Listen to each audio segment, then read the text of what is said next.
নমস্কার, খবর পড়ছি কলকাতা নিউজ ইউটিউব চ্যানেল থেকে। প্রথমেই আসছে হেডলাইন্স। আসছে রেমাল। রাতে কলকাতা শহর তছনছ করবে ঘূর্ণিঝড়। টানা 4 দিন ভারী বৃষ্টি দক্ষিণবঙ্গের এই 10 জেলায়। কালীঘাট ধুন্ধুমার, সিপিএম প্রচারে পুলিশে বাধা। শিক্ষক শিক্ষিকাদের ঘাটতি এখন অতীত। আসুন দেখে নেব রেমালের তছনছ কতখানি চলবে, কি জানাচ্ছে আলিপুর আবহাওয়া দপ্তর। এরপর আসবো বিস্তারিত খবরে। সকলকে অনুরোধ করব আমাদের চ্যানেলটি সাবস্ক্রাইব করুন এবং বেল আইকন প্রেস করে আমাদের সঙ্গে থাকুন। প্রথম খবর, সকাল থেকেই অল্প বিস্তর খেল দেখাতে শুরু করেছে রেমাল। হাওয়া অফিসের তরফ থেকে আগেই রবিবার বৃষ্টির সম্ভাবনার কথা বলা হয়েছিল।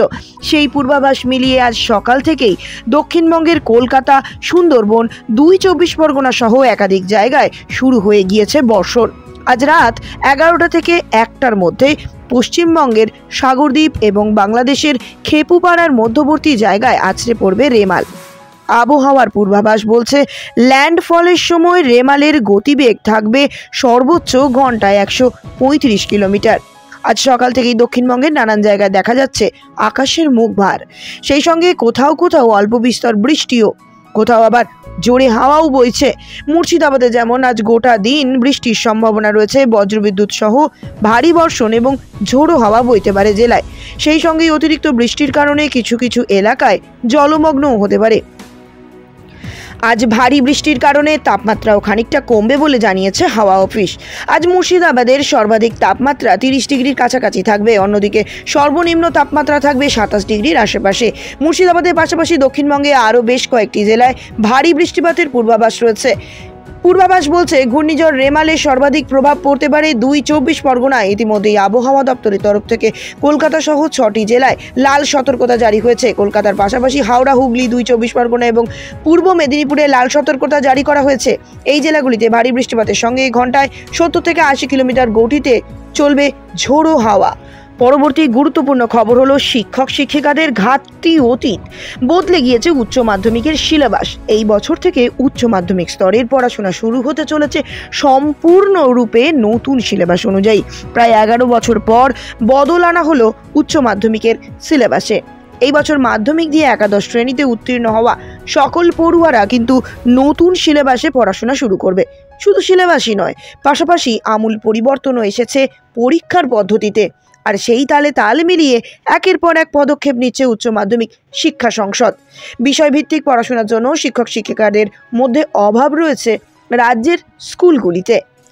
বারংবার একই অভিযোগ তুলে এসেছেন অভিভাবকেরা। অনেক ক্ষেত্রে দেখা যায় রাজ্যের স্কুলগুলিতে একাদশ কিংবা দ্বাদশ শ্রেণীতে বিভিন্ন বিষয়ে পড়াশোনার জন্য শিক্ষক শিক্ষিকার অভাব রয়েছে, যে কারণে পছন্দের বিষয় বেছে নিতে অন্য স্কুলে যেতে হয় কিংবা নিজেদের পছন্দের বিষয় ছেড়ে অন্য বিষয়ে পড়াশোনা চালিয়ে যেতে হয়।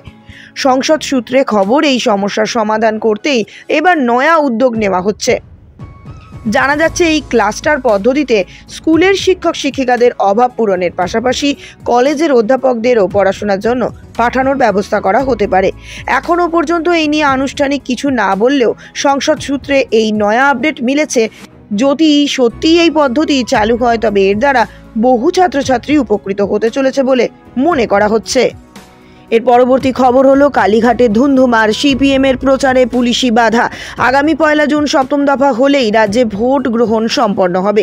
বর্তমানে শেষ দফার ভোট প্রচারে নেমে পড়েছে কম বেশি প্রত্যেকটি রাজনৈতিক দল। রবিবার সকাল থেকে যেমন প্রচারে বেরিয়েছিল সিপিএম, মুখ্যমন্ত্রী মমতা বন্দ্যোপাধ্যায়ের পাড়ায় প্রচার করতে যান বামেরা, কিন্তু সেখানে পুলিশের তরফ থেকে বাধা দেওয়া হতেই উত্তপ্ত হয়ে ওঠে পরিস্থিতি। এই দিন সকালে দক্ষিণ কলকাতা সিপিএম প্রার্থী সায়রা শাহ হালিমের সমর্থনে প্রচারে বেরিয়েছিলেন ডিওয়াইএফআই এর নেত্রী মীনাক্ষী মুখোপাধ্যায় সহ স্থানীয় সিপিএম কর্মী সমর্থকেরা। রাজ্যের মুখ্যমন্ত্রী তথা তৃণমূল কংগ্রেস সুপ্রিমো মমতা বন্দ্যোপাধ্যায়ের পাড়া কালীঘাটের হরিশ চ্যাটার্জি স্ট্রিটেও প্রচারে যান তারা, কিন্তু সেখানে পুলিশ বাধা দেয় বলে অভিযোগ। সেই ঘটনাকে কেন্দ্র করে পুলিশের সঙ্গে বাগবিতণ্ডায় জড়িয়ে পড়েন মীনাক্ষী ও তার বাম কর্মী সমর্থকেরা। এদিকে হরিশ চ্যাটার্জি স্ট্রিটে রাজ্যের মুখ্যমন্ত্রীর বাড়ি হওয়ার কারণে সেখানে নিরাপত্তার বাঁধন বেশ পোক্ত। পাড়ায় ঢোকার মুখেই আছে ব্যারিকেড। পুলিশের তরফ থেকে জানানো হয় 144 ধারা জারি করা আছে, যে কারণে সেখানে রাজনৈতিক জমায়েত কোনোভাবেই সম্ভব নয়। এই অভিযোগ করা হলো যে 144 ধারায় অজুহাত দেখিয়ে সিপিএম এর প্রচারে বাধা দেওয়া হচ্ছে। পুলিশ করছে এই কাজ। এমতাবস্থায় পুলিশের আধিকারিকদের সঙ্গে তীব্র বাদানুবাদ হয় সিপিএম কর্মীদের, ধাক্কাধাক্কি হয় বলেও খবর। সায়রা একা পাড়ায় ঢুকে লিফলেট বিলি এবং ভোটারদের সঙ্গে কথা বলার আবেদন জানালেও তাতেও রাজি হয়নি পুলিশ। এতেই আরও চটে যান মীনাক্ষী দেবী। গণতান্ত্রিকভাবে প্রচার করতে বাধা দেওয়া হচ্ছে বলে দাবি করেন তিনি। অপরদিকে আরেকটি গুরুত্বপূর্ণ খবর হলো, রাত 11টায় আছড়ে পড়বে রেমাল। কি ঘটতে চলেছে কলকাতায় আসুন জেনে নি। ভয় ধরাতে শুরু করেছে ঘূর্ণিঝড় রেমাল। সকাল থেকেই শহর কলকাতায় শুরু হয়ে গিয়েছে বৃষ্টি। পাশাপাশি দক্ষিণবঙ্গের একাধিক জেলা, সুন্দরবন ও 2 চব্বিশ পরগনাতেও চলছে সমানে বৃষ্টি। ধীরে ধীরে আরও বদলে যাবে আবহাওয়া। আজ মধ্যরাতে ঘূর্ণিঝড় আছড়ে পড়বে পশ্চিমবঙ্গের সাগর ও বাংলাদেশের খেপুপাড়ার মাঝামাঝিতে।